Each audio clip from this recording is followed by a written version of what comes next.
Сабақ тақырыбы есту және көру рецепторлары қызметтерінің механизмі.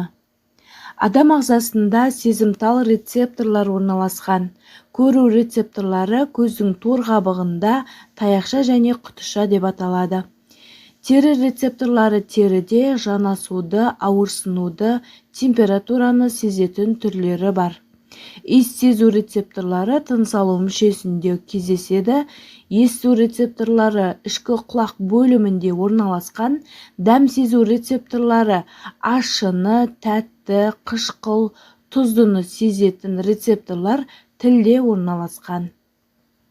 Көру рецепторлары таяқшалар және құтышалар.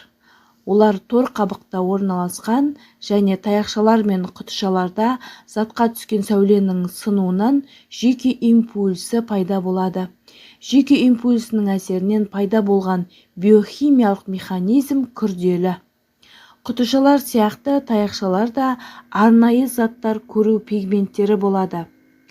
Рецептор пигменттерінің де түсі болады. Мысалы, көз қарашығының қоңыр, қара, жасыл және басқа түстердің болуымен сипатталады. Көру рецепторлары таяқшалардың саны көп болады. Олар тор қабықшаның шет жағында орналасқан родопсин пигменті болады. Ақ және қара түсті ажыратады, сондықтан ымыртта немесе таңсәріде жақсы көреді. Құтышалардың саны аз. Олар тор қабықшаның ортасында орналасқан, сары дақты түзейді. Сары дақта фоторецепторлар болмайды.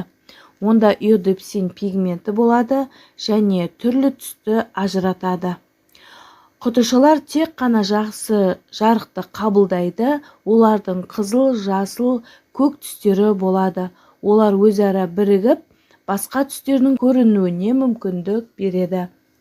Родопсин биохимиялық қасиеті бойынша А дәруменіне ұқсайды.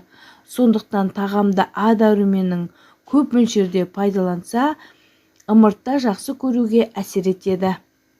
Торлы қабықшада сары дақпен қоса соқырдақ та кездеседі. Бұл жерден көздің көру жүйкесі өтеді. Онда фоторецептор болмайды және осы жерге түскен бейнені көру рецепторлары қабылдамайды, яғни біз көрмейміз.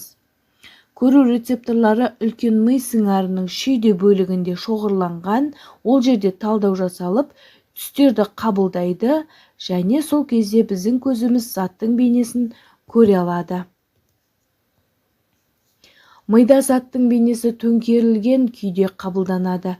Көз бұршағы арқылы заттың бейнесі төңкеріліп, торлы қабықшада заттың бейнесі дұрыс қабылданады. Адам баласы туғаннан бастап, тепе-теңдік мүшесі қалыптасқанға дейін заттың бейнесін төңкерілген қалпында қабылдайды. Нәресте басын дұрыс ұстағаннан бастап, немесе 3 айдан бастап, оларда жоғары төмен деген ұғым қалыптасады.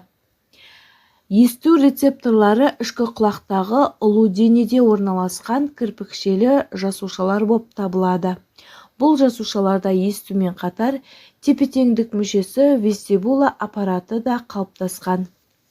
Есту рецепторларында жүйке импульсі ұлу денедегі сұйықтықтағы тербелістен пайда болады.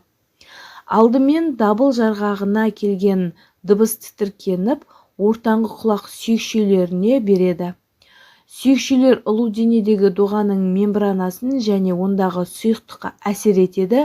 Кірпікшелі жасушалар кәдімгі механикалық рецепторлар болып табылады. Қысым әсерінен емес, механикалық әсерден жүйке импульсі пайда болады. Иттердің есту қабілеті 5 еседей жоғары. Ғалымдардың айтуы бойынша иттер жазды күні ыстық лептің салқынға ауысуын да ести алады. Енді оқу тапсырмасы: бірінші тапсырма бойынша сәйкестендіру, екінші тапсырма бойынша берілген бос орындарды толықтырып шығу. Тапсырма жауабын бірге тексерейік. Родопсин ақ қара түсті көру, иодопсин түрлі түстіні көру. Сары дақ құтышалар орналасады, соқырдақ ол негізінен көру жүйкесі шығады, онда фоторецепторлар болмайды. улуу дене естүү рецепторлары орналасады. Екінші тапсырма бойынша көрүү рецепторлары таяқшалар және құтышалар деп аталады. Таяқшаларда родопсин пигменті, құтышаларда иодопсин пигменті болады. Құтышалар торлы қабықтың ортасында орналасқан. Есту рецепторлары ішкі құлақтың улуу денесінде орналасқан. Кірпікшелі жасушалар механикалық рецепторлар болып табылады. Сіздермен болған мен Рауа Болатбекқызы. Келесі кездескенше.